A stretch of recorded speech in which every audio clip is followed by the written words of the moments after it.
बट्टल इलाके और सुंदरबनी इलाके में संदिग्ध आतंकियों की हरकत देखे जाने के बाद सुरक्षा बलों का लगातार ऑपरेशन जारी है। आप देखेंगे ये इस समय हम कालीधार रेंज के इलाके में हैं और यहाँ पर अगर आप देखें तो लगातार सुरक्षा बलों का सर्च ऑपरेशन जो है इस पूरे इलाके में चल रहा है। दरअसल आप देखें तो ये घने जंगल का इलाका है और ये कालीधार जो है ये बट्टल और सुंदरबनी के बीच के जो इलाके हैं उनको जोड़ती है और इस चीज की आशंका है कि यहीं से अगर ये आतंकी घुसपैठ करके आए हैं तो यकीनन इन्हीं घने जंगलों में कहीं आग लेकर या छुपकर बैठे होंगे। अगर आप देखेंगे तो यहाँ से नीचे कुछ ही दूरी पर घने जंगलों के भीतर क्या चल रहा है ये बिल्कुल भी आप महसूस नहीं कर पाएंगे। तो इन्हीं जंगलों का फायदा उठाकर ये आतंकी जो हैं अलग अलग इलाकों में छुपे रहते हैं और जब इनको इशारा होता है तब ये आतंकी हमलों को अंजाम देते हैं। ये जो समय है बरसात का जो मौसम है यही वो समय है जिस वक्त सबसे ज़्यादा इन्फिल्ट्रेशन का खतरा जो है वो होता है और लाइन ऑफ कंट्रोल की अगर बात की जाए जो सूत्र बता रहे हैं 100 से ज़्यादा आतंकी जो है वो लाइन ऑफ कंट्रोल के इलाके में हैं जहां पर जो पाकिस्तानी सेना के साथ हैं और वहीं से इन आतंकियों को घुसपैठ कराने की फिराक में पाकिस्तान है और इसी लिए पूरे इलाके में जो इस वक्त जो है वो अलर्ट घोषित किया गया है ताकि किसी भी तरीके से जंगल में छुपे आतंकी जो हैं उनका सफाया किया जा सके। और ये जो इलाका है दरअसल ये इलाका आगे रियासी राजौरी और फिर आगे अनंतनाग और साउथ कश्मीर का जो कश्मीर का इलाका है वहां जाकर मिलता है। ऐसे में इस चीज की आशंका भी है कि आतंकी घुसपैठ करके इन्हीं जंगलों में राजौरी पुंछ के जंगलों में जो है वो छुपना चाहते हैं मगर सुरक्षा बलों ने पूरे इलाके में अभियान जारी रखा है ताकि जल्द से जल्द इन आतंकियों को ट्रेस करके इनको न्यूट्रलाइज किया जा सके। हालांकि बटल और सुंदरबनी में जो सर्च थी वो वहां पर कंप्लीट हुई है मगर आशंका इस चीज की है कि जंगल के सहारा लेके आतंकी जो हैं वो अलग अलग इलाकों में छुपे हैं और जैसे पहले यात्री बस को निशाना बनाया, सिविलियन को निशाना बनाया या सुरक्षा बलों के जवानों को निशाना बनाया, ऐसा कोई प्रयास जो है वो कर सकते हैं जिसे लेकर सुरक्षा बलों ने पूरे इलाके में अलर्ट घोषित किया है। Ajay Jandial, India News, Jammu. पाकिस्तान की टेरर हंड्रेड साजिश, जहां पर 100 से ज़्यादा पाकिस्तानी आतंकवादियों के पीओके में देखे जाने के बाद से भारतीय सेना सतर्क है और कई इलाकों में ऐसी जानकारी मिलने के बाद सर्च ऑपरेशन बिना देरी के वहां पर चालू कर दिए गए हैं जिससे कि किसी भी ऐसी एक्टिविटी से बचा जा सके जो आगे चलकर घातक साबित हो सकती है। अजय जांडियाल जम्मू से मेरे साथ लाइव जुड़ रहे हैं, आशिक मीर श्रीनगर से मेरे साथ लाइव जुड़ रहे हैं, मेजर जनरल रिटायर्ड पीके सहगल डिफेंस एक्सपर्ट के तौर पर मेरे साथ लाइव जुड़ रहे हैं। सबसे पहले अजय, मैं आपका रुख कर लेता हूं। ये मौसम कुछ ऐसा है आजकल का, बारिश हो रही होती है, जंगल का इलाका है, हरियाली तेजी से बढ़ती है, लिहाजा कई जगह ऐसे पॉकेट्स, ऐसी बुशेस, ऐसी झाड़ियां तैयार होती हैं जिनका फायदा ये आतंकवादी उठाते हैं। लेकिन एक बड़ा हिस्सा जंगली हो जाता है जो सुरक्षा बलों के लिए एक नई मुसीबत की तरह होता है। फिलहाल कितने इलाकों में इस तरीके के सर्च ऑपरेशन चल रहे हैं, क्या जानकारी सुरक्षा बलों के पास है? पिछले कुछ दिनों से जम्मू रीजन को एक्टिवेट करने की कोशिश के बाद अब किस तरीके से तैयारी है? देखिए राजीव, आपको बता दूं कि इस वक्त अगर बात की जाए तो सबसे बड़ा इस वक्त ऑपरेशन जो शुरू हुआ है वो हुआ है उधमपुर के बसंतगढ़ इलाके में। जी हां, आपको बता दूं कि सुरक्षा बलों को जानकारी मिली थी कि जंगल के उस इलाके में जहां पर बसंतगढ़ में पहले भी 28 अप्रैल को एक मुठभेड़ हुई थी जिसमें एक बीडीजी मेंबर जो है उनकी शहादत हुई थी, उस इलाके में उसके साथ सटे इलाके में जंगल में जो है कुछ आतंकी देखे गए हैं जिसके बाद वहां पर तुरंत जो है एक ऑपरेशन शुरू किया गया और सर्च ऑपरेशन के दौरान इन आतंकियों के साथ मुठभेड़ शुरू हुई है। सेना, जम्मू कश्मीर पुलिस और आतंकियों के बीच में मुठभेड़ जारी है, गोलीबारी चल रही है और कोशिश ये कि जल्द से जल्द इन छुपे हुए आतंकियों को मार गिराया जा सके। 4 से 5 पाकिस्तानी आतंकी इस इलाके में घुसपैठ करके लगातार जो है वो छुपे हुए थे और इन आतंकियों के सफाई के लिए अब ऑपरेशन शुरू हुआ है। अगर आप देखें तो कल आपको बता दूं कि जो अखनूर का जो बटल इलाका है वहां पर 3 से 4 आतंकी देखे जाने की खबर आई थी जिसके बाद सेना और पुलिस ने सर्च ऑपरेशन शुरू किया और उसके बाद सुंदरबनी में भी इसी तरह से 4 आतंकी दिखे गए, संदिग्ध दिखे और उसके बाद ऑपरेशन शुरू हुआ। दरअसल जम्मू कश्मीर के और खासतौर पे जम्मू खित्ते की अगर बात करें तो जो राजौरी पुंछ का इलाका है, इसके अलावा रियासी का इलाका है, कठुआ का इलाका है, उधमपुर और डोडा किश्तवाड़ का इलाका है, ये वो इलाके हैं जहां पर आतंकी जो हैं घुसपैठ करके लगातार जंगलों में छुपे हुए हैं। जैसा आपने कहा, बरसात के दिन है, इन बरसात के दिनों में दरअसल जंगल जो है वो काफ़ी घना हो जाता है, हरियाली बहुत ज़्यादा होती है और आतंकियों के लिए सबसे फेवरेबल टाइम जो होता है घुसपैठ का, छुपने का, वो ये रहता है। और ख़ासतौर पे अगर आप देखें तो इस वक्त जो पाकिस्तान और आतंकियों की जो प्लानिंग है वो ये है कि जम्मू कश्मीर में जो आतंकी गतिविधियां कम हुई थी, जम्मू कश्मीर में जब आतंकी कमांडर मारे गए और ख़ासतौर पे कश्मीर में जो तमाम आतंकी कमांडर मारे गए, उसके बाद जम्मू को टारगेट करना शुरू किया गया, क्योंकि जम्मू में घने जंगल हैं। जम्मू में ऐसे इलाके हैं जहां पर जंगलों में रिहाइश बहुत कम है। ऐसे इलाकों में छुपकर वहां पे बर्फबारी भी कम होती है और वहां पर छुपना उनके लिए काफ़ी आसान रहता है, तो उन इलाकों को चुना गया। 90 के दशक के बाद जब आतंकवाद जम्मू कश्मीर में शुरू हुआ, उसके बाद इसी तरह से जम्मू के जंगलों में इन आतंकियों ने डेरा डाला था, जिसके बाद ऑपरेशन सर्पनाश चलाया गया था। और आज एक बार फिर मौका आ गया है कि इन छुपे हुए आतंकी, जिनका नंबर 80 से 90 हो सकता है, इन आतंकियों के सफाई के लिए एक बार फिर से ऑपरेशन सर्पनाश 2 चलाना पड़ेगा, ताकि इन छुपे हुए आतंकियों का सफाया हो। ये आतंकी जम्मू कश्मीर में एक बार फिर से खूनी होली खेलने की फिराक में है, क्योंकि पाकिस्तान जानता है कि दुनिया में अगर भारत को बदनाम करना है या जम्मू कश्मीर की तस्वीर को बुरा बताना है, तो उसके लिए यहाँ पर आतंकवादी घटनाएं होना बेहद ज़रूरी हैं। और कश्मीर में जिस तरीके से आतंकियों का सफाया हुआ, जब आम लोगों ने भाग लिया, सुरक्षा बलों को जानकारियां दी, पाकिस्तान की दाल गलना वहां खत्म हो गई, बंद हो गई। इसलिए अब जम्मू के जंगलों में आतंकी जो है वो रहकर यहां पर आतंकी गतिविधियों को तब अंजाम देते हैं जब पाकिस्तान से कोई इशारा होता है। आशिक भी मेरे साथ इस वक्त जुड़े हुए हैं। आशिक, जम्मू का रीजन और नॉर्थ कश्मीर जिसकी हम बात करते हैं, जहां पर आप हमारे साथ इस वक्त जुड़े हुए हैं, उसमें फ़र्क ये है कि वहाँ पर इतनी ज़्यादा बर्फबारी होती है, एक लंबे समय तक वहाँ पर हालात इस लायक नहीं रह पाते कि आप ढंग से ज़िंदगी भी बिता सकें। लिहाजा ये एक नया फ्रंट पाकिस्तान और पाकिस्तान बैक टेररिस्ट ने ओपन किया है। लेकिन लोलाब केरन की हालत क्या है? क्या वहाँ पर भी इसी तरीके से नज़रें बनाई जा रही हैं? क्या इस बात को एक्सपेक्ट किया जा रहा है कि पाकिस्तान इस पूरे इलाके को एक बार फिर से ट्रिगर करने की जी तोड़ कोशिश कर रहा है? बिल्कुल राजीव, अगर हम उत्तरी कश्मीर के इलाकों की बात करें, जो सीमावर्ती इलाके हैं, खासतौर पर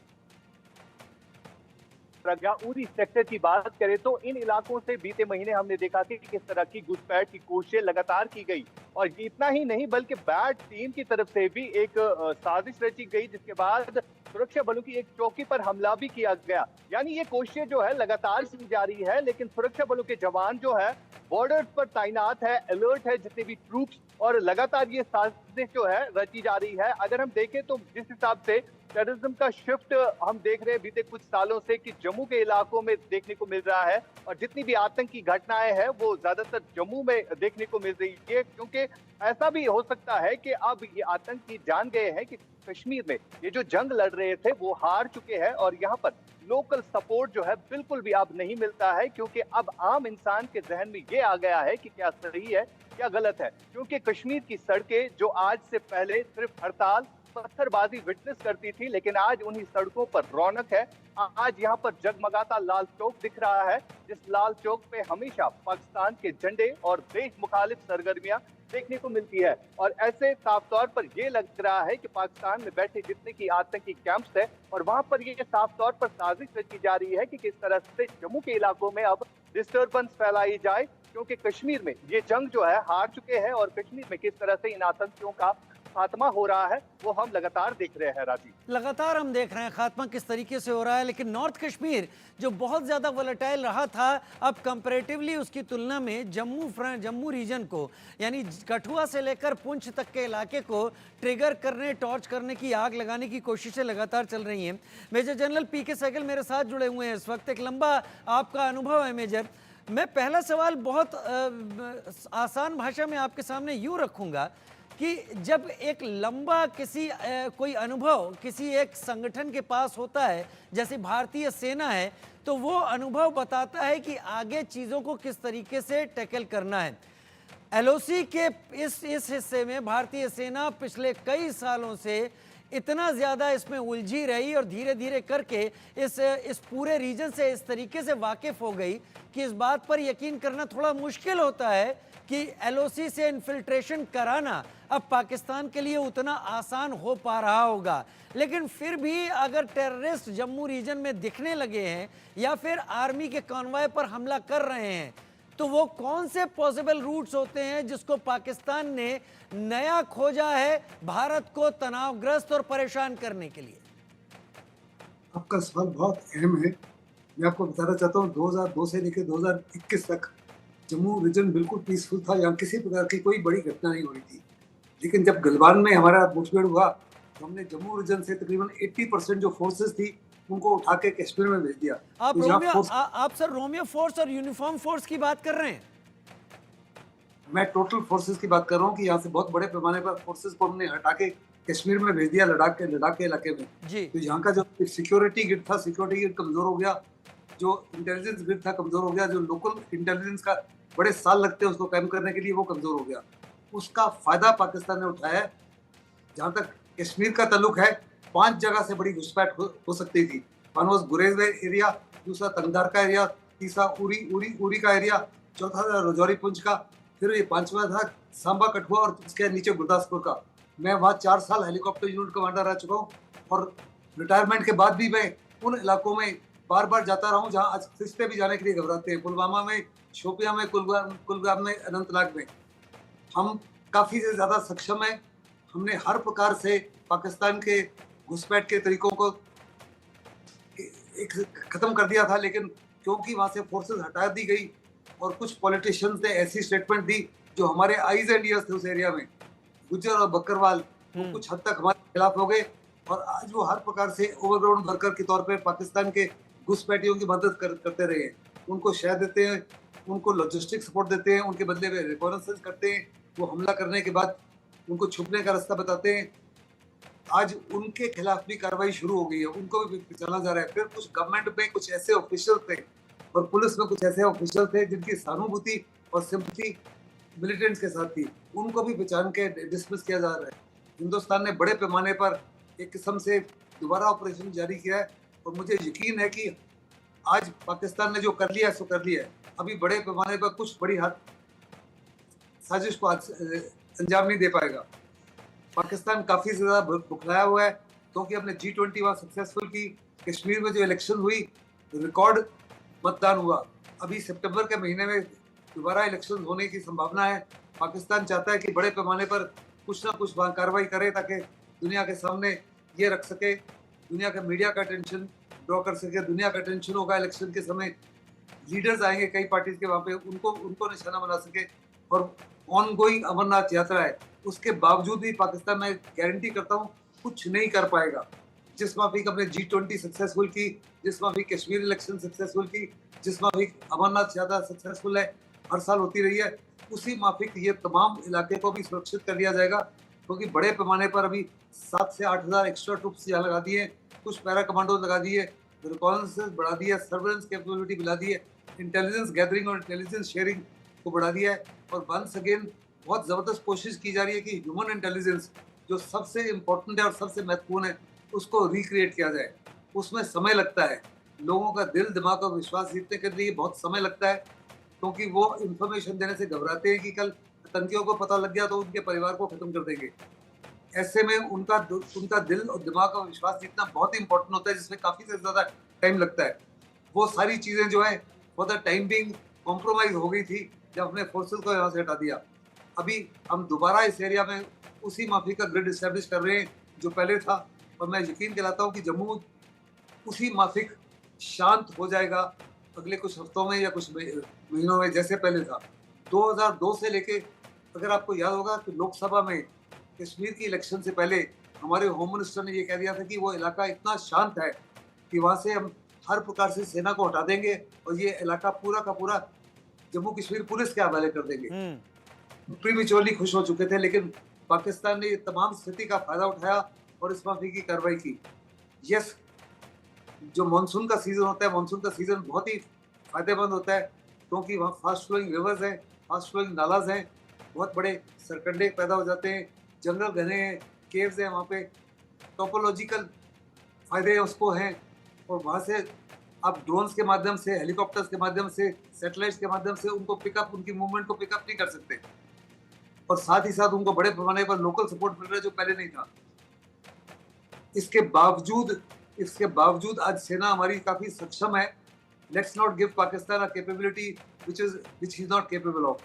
और साथ ही साथ हमने फैसला कर दिया है, मुझे पक्का यकीन है कि सूनर देन लेटर हमारे को उसके जितने भी टेररिस्ट ट्रेनिंग कैंप्स हैं, जिसके टेररिस्ट लॉन्च पैड्स हैं, उनके बारे में पता है। कब कार्रवाई होगी ये तो मैं नहीं जानता, लेकिन जरूर कार्रवाई होगी, क्योंकि इस समय देश को बड़ा गुस्सा है कि 2021 से कम हम 130 अपने जवानों की शहादत दे चुके हैं। पीस टाइम में इस मामले की शहादत अब नहीं चाहिए, एक्सेप्ट करेंगे। और लोग कह रहे हैं कुछ ना कुछ कार्रवाई कीजिए, बिल्कुल उसी माफिक पाकिस्तान को जवाब दीजिए जी, जो आपने उरी के बाद किया और जो पुलवामा के बाद किया। और हम जल्द ही उस माफी की कुछ कार्रवाई करेंगे। कब करेंगे, किस माफी के करेंगे, क्या it be military solution, would it be diplomatic, political, economic or a combination of all these, but यकीनन कुछ ना कुछ किया जाएगा, बड़े पैमाने पर जी। किया जाएगा। मुझे इसमें किसी प्रकार का कोई शक नहीं। मुझे भी इसमें कोई शक नहीं है, और मुझे पता है कि आप जैसे सीनियर जनरल्स इन बातों को, अपने शब्दों को बड़ा चुनकर सेलेक्ट करते हैं, तब सामने रखते हैं, क्योंकि उसके रिपरकशंस बहुत सारे होते हैं। और मैं पाकिस्तान को इतना कैपेबल मानता नहीं, लेकिन पाकिस्तान के पास अगर ये कैपेबिलिटी है तो क्या इसके पीछे चाइना का कोई सपोर्ट है? मैं अजय आपका रुख करूंगा। China support, China made weapons बहुत ज़्यादा पिछले कुछ दिनों में रिकवर भी किए गए हैं। अभी कुल कितने एनकाउंटर चल रहे हैं, कितने टेररिस्ट को ट्रैप किए जाने की अभी सरसरी तौर पर जानकारी आ रही है, और सिक्योरिटी फोर्सेस का क्या कहना है? जो चाइना मेड वेपन्स और चाइना मेड कम्युनिकेशन डिवाइसेस मिल रही हैं, वो क्या सिग्नल करती हैं? देखिए राजीव, एक चीज को समझना होगा कि पाकिस्तान अकेला कुछ नहीं कर सकता। पाकिस्तान कई बार जूझ चुका है भारत से बदला लेने के नाम पर। पाकिस्तान ने ब्लीड इंडिया 1000 कट का जो नारा दिया था उसको बहुत बार ट्राई कर चुका। जंग पाकिस्तान ने यहाँ पर करने की कोशिश की, कई बार उसमें मुंह की खानी पड़ी। पाकिस्तान ने युद्ध विराम का उल्लंघन किया और सरहद पर बीएसएफ और सेना के साथ साथ मासूम लोगों को निशाना बनाया ताकि यहाँ के हालात खराब करे, वो कुछ नहीं कर पाया। पाकिस्तान पिछले 3 दशकों से भी ज़्यादा समय से आतंकवादी गतिविधियों को अंजाम दे रहा है, आतंकियों को यहाँ भेज रहा है, और हज़ारों की संख्या में आतंकियों को जो है लाशों में तब्दील कर पाकिस्तान भेजा गया है, आतंकियों को दफन कर दिया गया यहाँ पर सुरक्षा बलों द्वारा। उसमें भी पाकिस्तान को कोई फायदा नहीं हुआ, इसीलिए पाकिस्तान दरअसल बुखला गया है। पाकिस्तान ने इसीलिए जम्मू कश्मीर में लगातार एक तस्वीर जो बनाना शुरू की थी। आप सोचिए 90 के दशक में जब आतंकवाद चलाया, उसके साथ साथ पाकिस्तान ने अलगाववाद का बीज बोया।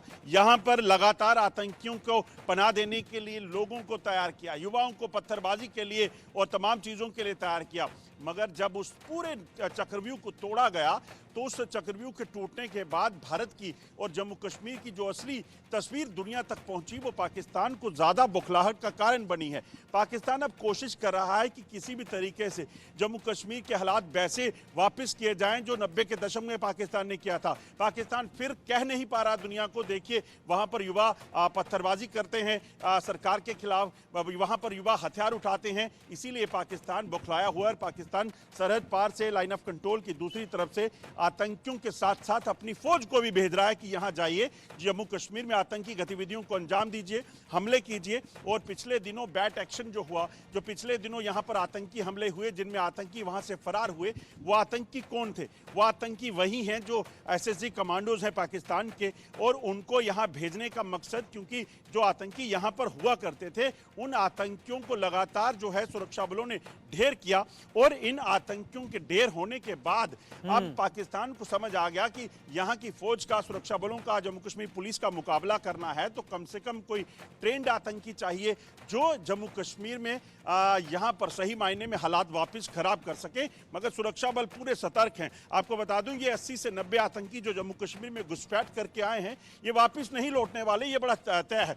चुनिंदा लोग जो ओवरग्राउंड वर्कर जिनकी मदद से एक बार फिर से टेरर नेटवर्क को जो है खंगालने का, जिसकी मदद से पाकिस्तान एक बार फिर से टेरर इंफ्रास्ट्रक्चर को खड़ा कर रहा है, टेररिज्म को रिवाइव कर रहा है, उनकी वजह से अब आप देखना कि वो लोग भी सलाखों के पीछे होंगे। थोड़े दिन पहले हमने बताया था कैसे हाकमदीन ने रियासी पर हमले के लिए जो आतंकियों को मदद दी थी 5000 के एवज में, वो आज सलाखों के पीछे है, उसके बाकी साथी भी रडार पर हैं। उसी तरह से लियाकत और उसके साथियों को कठुआ हमले के लिए जिम्मेदार थे, उनको भी अंदर कर दिया गया है। बख्शा किसी को नहीं जाएगा, बख्शा किसी को भी नहीं जाएगा। आशिक मीर भी मेरे साथ इस